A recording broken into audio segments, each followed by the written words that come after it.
Assalamualaikum warahmatullahi wabarakatuh dan selamat sejahtera.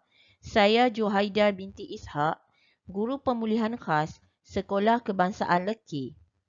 Tajuk kajian tindakan saya ialah sebut dan bunyi perkataan KV secara ulangan mengikut suku kata menggunakan kaedah traffic light. Refleksi kajian saya ialah tempoh masa PDPC di kelas pemulihan khas secara bersemuka yang amat singkat menyebabkan murid kurang menguasai 2M iaitu kemahiran membaca dan menulis.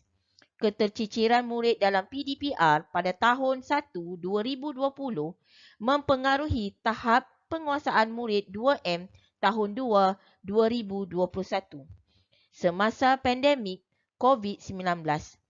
Justru itu, beberapa permasalahan saya perolehi dalam meningkatkan kemahiran 2M. Antaranya, murid sering lupa menyebut dan membunyikan perkataan mengikut suku kata terutama suku kata 3 gabungan. Murid tiada atau sukar memperolehi gambaran awal bunyi atau anggapan dalam membunyikan suku kata atau perkataan KV yang dieja. Contohnya, perkataan petani, murid akan ketinggalan dalam membunyikan kembali suku kata yang disebut.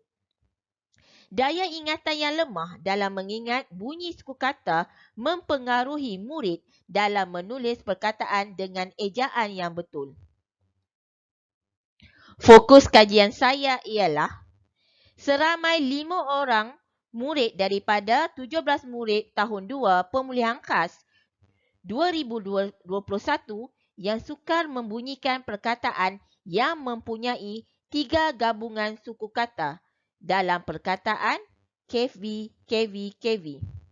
Oleh itu, kajian ini memfokuskan kepada sebut dan bunyi perkataan KV secara ulangan mengikut suku kata menggunakan kaedah traffic light iaitu kaedah sistem warna.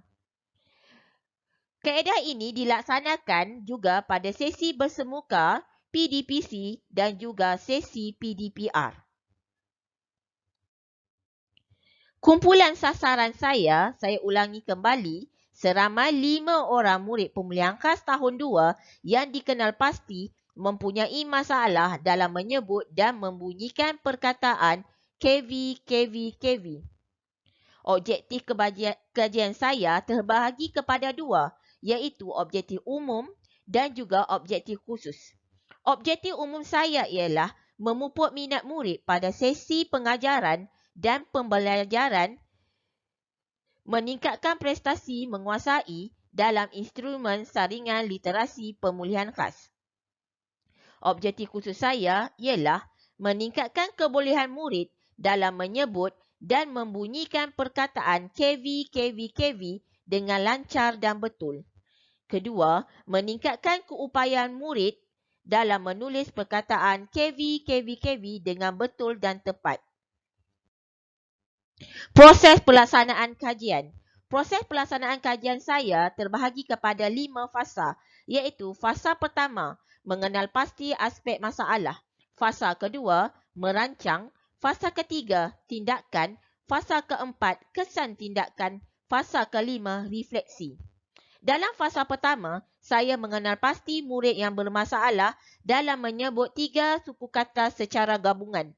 Fasa kedua, saya merancang daripada permasalahan yang saya kenal pasti dengan menyediakan slide bacaan secara traffic light, iaitu bacaan secara sistem warna. Fasa ketiga, iaitu tindakan yang saya laksanakan kepada 5 orang murid yang saya sasarkan. Fasa keempat, kesan tindakan yang saya sasarkan itu, saya memproses dan mengumpul maklumat daripada bahan bacaan secara traffic light dengan modul yang saya berikan. Fasa kelima, refleksi, iaitu menganalisis dan menilai keberkesanan bahan bacaan traffic light dengan menggunakan bahan modul yang diberikan. Intervensi kajian saya iaitu bacaan traffic light adalah kaedah sebut dan bunyi secara ulangan 3 gabungan suku kata di dalam perkataan KV terhadap 5 orang murid pemulihan yang telah dikenal pasti melalui instrumen saringan pengesanan literasi bulan Mac 2021. Bimbingan bacaan secara slide diberikan kepada murid untuk saya kenal pasti dan mengatasi masalah murid tersebut. Modul bacaan juga diberikan kepada murid terlebih dahulu. Murid telah diberikan pendedahan awal secara bersemuka dan dilanjutkan pada sesi PDPR.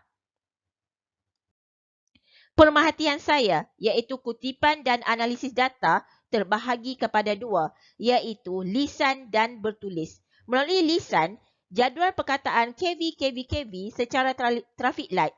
Murid akan menerimanya dan membuat rakaman video dan diberikan kepada saya atau melalui video call yang dibimbing oleh ibu bapa kepada saya. Kemudian secara bertulis, iaitu latihan bertulis perkataan KV setelah murid memperolehi dan mengingat perkataan yang telah mereka atasi dengan bacaan secara traffic light. Dapatan kajian saya berbentuk jadual iaitu keputusan bacaan lisan dan juga keputusan bertulis. Dalam keputusan bacaan lisan terhadap 5 orang responden yang saya laksanakan iaitu ujian pra, ke-5 murid tersebut tidak mencapai standard yang saya tetapkan iaitu 10 daripada 12 perkataan KV. Selepas pelaksanaan kajian tindakan secara bacaan traffic light, murid menguasai bacaan tersebut. Kemudian diteruskan juga keputusan bertulis yang diserahkan kepada saya dilaksanakan melalui video ataupun meet. Saya dapati penulisan murid ke-5 murid tersebut dapat diatasi dan memperoleh markah mengikut standard yang saya perlukan. Di sini saya murnikan juga dengan graf. Graf bacaan lisan yang daripada jadual yang diberikan tadi. Di sini menunjukkan peningkatan. Daripada saringan 1, kemudian kita lihat saringan 2. Terdapat perubahan yang ketara. Keputusan bertulis juga sebegitu. Terdapat perubahan yang ketara, murid memahami dan mencapai standard yang objektif yang saya inginkan. Rumusan daripada pelaksanaan kajian tindakan saya kepada murid-murid, saya dapati sistem warna memainkan peranan yang penting untuk murid-murid menguasai perkataan yang mempunyai 3 gabungan suku kata. Antaranya ialah dapat meningkatkan tahap penguasaan dalam menyebut dan membunyikan perkataan KV. Kedua, membangunkan semangat ingin belajar bagi meningkatkan daya ingatan murid dalam mengingat dengan baik. Ketiga, membentuk daya kreativiti murid dalam aktiviti pembelajaran. Di sini saya tekankan juga bahawa untuk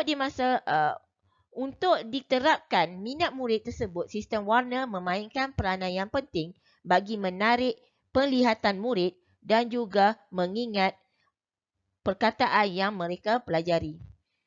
Untuk itu, saya berharap kajian tindakan saya ini dapat diteruskan untuk masa hadapan. Sekian, terima kasih.